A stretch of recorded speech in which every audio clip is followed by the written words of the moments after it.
Hey guys, welcome back to our new video. We recently received one of our customers for assistance in New Perspectives Excel 2019 Module 12 End of Module Project 1.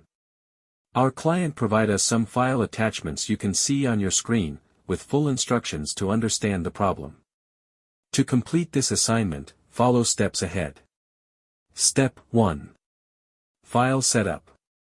Open the provided Excel file, save it with a new name, and ensure your name appears in cell B6. Step 2. Payments Worksheet.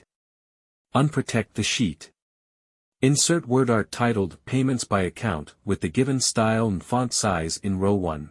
Clear the print area. Step 3.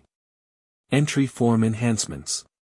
Add a data validation list in cell C3 for account IDs and a date validation in C4 for dates from October 7, 2021 onward.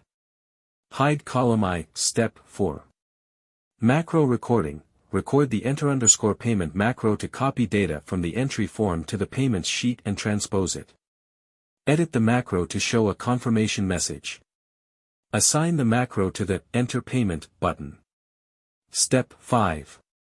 Testing macros. Test the Enter Payment macro by entering data, AC, 1027, October 7, 2021, 3100. Run the Clear Entries macro to ensure it clears data. Step 6. Summary Statistics. Use getPivotData to display student count, tuition billed, and paid. Step 7. Final touch. Unlock cells C3, C5 and protect the entry form sheet.